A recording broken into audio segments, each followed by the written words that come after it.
Hello, I'm Mark Fleming, the Chief Economist at CoreLogic, and welcome to our Summer 2014 Housing Update.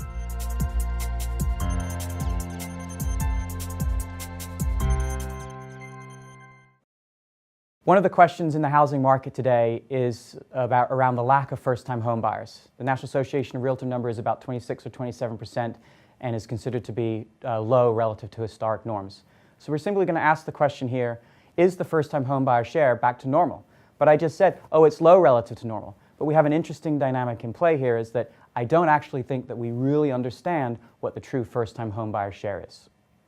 Here's the NAR survey. You can see from their survey of participants from 2009 forward that the first-time home buyer share, first of all, had a lot of volatility and is now down at about 27%. But when we talk about normal compared to a 40% average, that actually comes from a very different survey also done by the National Association of Realtors on an annual basis that only started in the mid to early 2000s. So we don't have a lot of history back into the 1990s or earlier that talks about what the actual first-time home buyer share is to really establish normality.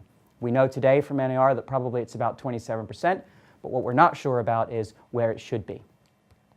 To say it another way, let's take a look at all the possible series that are out there for the first-time home buyer shares.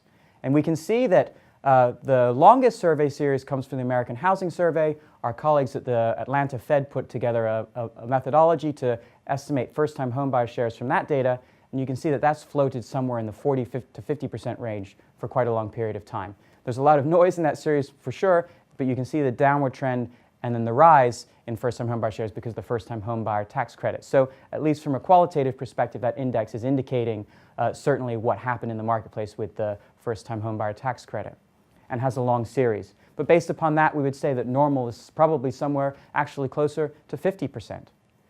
The other series is the NAR annual series that goes back to the early 2000s.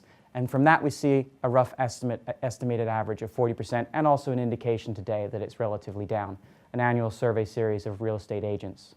The NAR series that is reported monthly, coming from their confidence index for realtors, shows a 27% share, but was always lower than the 40% average share of the annual series. So I don't think it's really apples and oranges to compare the two.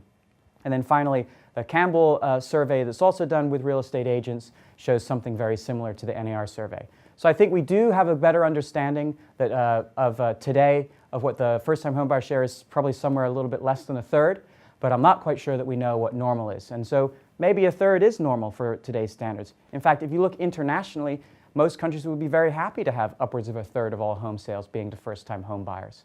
But what we're less able to say here is that the first-time home buyer share is below normal. We don't really know or have a good established normal today unless we use the series from the American Housing Survey, which shows a longer time series trend and in fact would show us actually back to quite close to normal trend levels.